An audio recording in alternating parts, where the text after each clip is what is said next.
Good morning students. बेटा आज का हमारा टॉपिक है reforms in Indian agriculture. Last video में बेटा हमने एग्रीकल्चर की प्रॉब्लम्स डिस्कस की थी। Low productivity, dependence on rainfall, discussed unemployment, lack of modern inputs, landlord tenants conflicts, backward technology. तो काफ़ी ज़्यादा प्रॉब्लम बेटा हमने डिस्कस की थी। और अब गवर्नमेंट ने क्या किया, उन प्रॉब्लम को सॉल्व करने के लिए बेटा कई तरह की पॉलिसीज़, कई तरह के रिफॉर्म्स यूज़ किए। उनमें से आज हम एक रिफॉर्म, लैंड रिफॉर्म के बारे में बेटा जी डिस्कस करेंगे। और क्या है लैंड रिफॉर्म्स? देखो बेटा, after analysing the problem of Indian agriculture, the next step is to cure them. सभी प्रॉब्लम को एनालाइज करने के बाद अब नेक्स्ट स्टेप क्या है बेटा, कि उन प्रॉब्लम को कैसे क्योर किया जाए, कैसे सॉल्व किया जाए। The government of India has taken a series of reforms for the development of agriculture sector in the economy. इसके लिए बेटा जी गवर्नमेंट ने कई तरह के रिफॉर्म्स, कई तरह की पॉलिसीज अडॉप्ट की है। पहली पॉलिसी है बेटा जी लैंड रिफॉर्म्स, ठीक है जी। दूसरी पॉलिसी है बेटा जी जनरल रिफॉर्म्स। तीसरी पॉलिसी है बेटा जी ग्रीन रेवोल्यूशन। पर इस वीडियो में सिर्फ हम लैंड रिफॉर्म्स के बारे में बेटा जी डिस्कस करेंगे। Land reforms, it refers to the change in ownership of land holding. Land reform का मतलब है बेटा जी चेंज इन ऑनरशिप, ऑनरशिप को चेंज करना। ऑनरशिप को देखो बेटा चेंज कैसे करेंगे। Number 1, evolution of intermediaries. The first and most important action taken by the government is the removal of intermediaries. First step बेटा गवर्नमेंट ने क्या उठाया, जितने भी इंटरमीडिएटरीज थे, जितने भी जमींदार थे, जितने भी मिडल मैन थे, उनको रिमूव कर दिया, खत्म कर दिया। कैसे खत्म किया बेटा? ड्यूरिंग कॉलोनियल पीरियड ब्रिटिशर्स ने कौन सा सिस्टम यूज किया था? जमींदार क्या करते थे, टिलर्स का बहुत ज़्यादा एक्सप्लॉयटेशन करते थे, उनसे मनचाहा लगान वसूल करते थे। और जितनी भी वो टिलर्स आउटपुट करते थे, वो टेनेट्स आउटपुट करते थे, उसकी आउटपुट का भी मैक्सिमम शेयर वही ले जाते थे। तो इस तरह से वो टिलर्स का काफ़ी ज़्यादा एक्सप्लॉयटेशन करते थे बेटा। पर गवर्नमेंट ने क्या किया, अब इन इंटरमीडिएटरीज को, इस जमींदारी सिस्टम को ख़त्म कर दिया।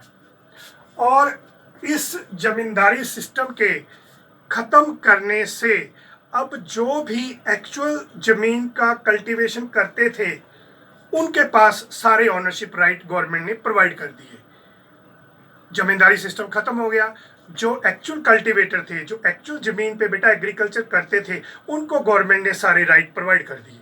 अब देखो बेटा, this policy brought 200 lakh tenets into direct contact with the government. इससे बेटा क्या हुआ, 200 लाख टेनेट डायरेक्टली गवर्नमेंट के अंडर आ गए।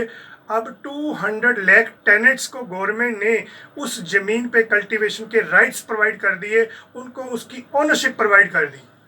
अब नेचुरली जब उनको बेटा ऑनरशिप प्रोवाइड कर दी, तो नेचुरली वो फार्मर भी अब अच्छी मॉडर्न टेक्निक्स से एग्रीकल्चर करने के बारे में सोचने लगे, अच्छे सीड्स के बारे में सोचने लगे, अच्छी केमिकल फर्टिलाइजर्स के बारे में सोचने लगे, अच्छे इंसेक्टिसाइड, पेस्टिसाइड्स के बारे में सोचने लगे, जिससे फसलों को बीमारियों से बचाया जा सके। क्यों? उनको पता था अब हम जितनी भी एफर्ट्स करेंगे, जितनी भी मेहनत करेंगे, जितनी भी आउटपुट हम प्रोड्यूस करेंगे, उसका कोई भी पार्ट अब जमींदार नहीं लेके जाएंगे। वो सभी आउटपुट उनके पास ही रहेगी और उसको अपने सेल्फ कंजम्पशन के लिए भी यूज़ करेंगे, उसको मार्केट में बेच के प्रॉफिट भी कमाएंगे, उनको फ्यूचर के लिए इन्वेस्ट भी करेंगे। ठीक है बेटा। अब क्या किसानों ने क्या किया, अच्छी मॉडर्न टेक्नोलॉजी के बारे में नॉलेज लेनी शुरू कर दी, तो और अच्छी मॉडर्न टेक्निक का यूज़ करने लगे, हार्वेस्टिंग मशीनों का यूज़ करने लगे, क्योंकि उनको पता था अब हम जितनी भी मेहनत करेंगे, उस मेहनत का सारा जो फल है हमें मिलेगा, जमींदार उसमें से कुछ भी नहीं लेके जाएगा। तो ये सिस्टम बेटा गवर्नमेंट ने अडॉप्ट किया हमारी इकोनॉमी को ग्रो करने का। कितने 200 लाख टेनेट्स बेटा डायरेक्ट हमारी कॉन्टेक्ट में आ गए। और इससे क्या हुआ बेटा, हमारी जो लैंड है उसकी प्रोडक्टिविटी क्या हुई, इंक्रीज हुई। और प्रोडक्टिविटी बेटा इंक्रीज हुई, तो नेचुरली इससे हमारी इकोनॉमी क्या हुई, ग्रो हुई। इससे हमारी इकोनॉमी का ग्रोथ स्टार्ट हो गया। सेकंड स्टेप देखो बेटा गवर्नमेंट ने क्या लिया, ceiling on land holding. It refers to fixing the maximum of land which could be owned by an individual. In order to promote equity in the agriculture sector, the government specified the maximum limit of land that any individual can hold. बेटा ceiling on land holding का मतलब है government ने अब एक land की limit fix कर दी, उस लिमिट से ज़्यादा कोई भी लैंड होल्डर अपने पास लैंड होल्ड करके नहीं रख सकता। अगर उस लिमिट से ज़्यादा किसी के पास भी लैंड है तो उसको गवर्नमेंट टेक ओवर कर लेती थी और उन स्मॉल फार्मर्स को, उन छोटे छोटे किसानों को डिस्ट्रीब्यूट कर देती थी जिनके पास ज़मीन बहुत कम है या बिल्कुल ही नहीं है। देखो बेटा, any excess beyond that limit would be taken by the government and will be allotted to the landless cultivator and small farmer.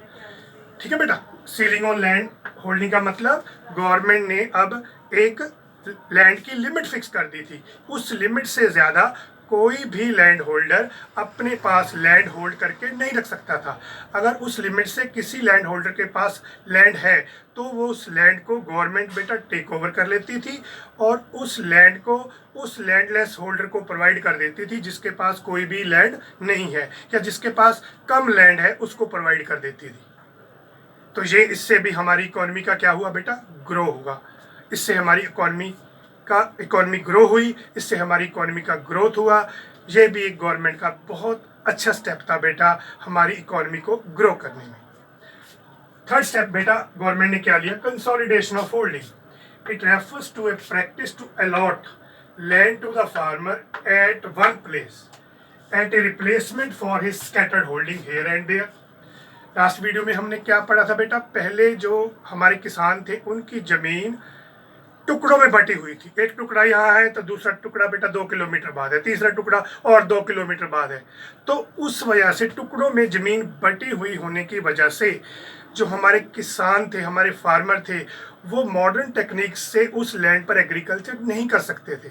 उस पे हार्वेस्टिंग मशीनों का चलाना मुश्किल था, ट्रैक्टर से एग्रीकल्चर करना मुश्किल था क्योंकि हमारी जो लैंड है वो टुकड़ों में बटी हुई थी। गवर्नमेंट ने क्या किया, अब जो हमारी लैंड टुकड़ों में बटी हुई थी उस लैंड को अपने पास होल्ड कर लिया और उस लैंड की जगह एक big piece of land allot कर दिया, इकट्ठी लैंड अलॉट कर दी लमसम।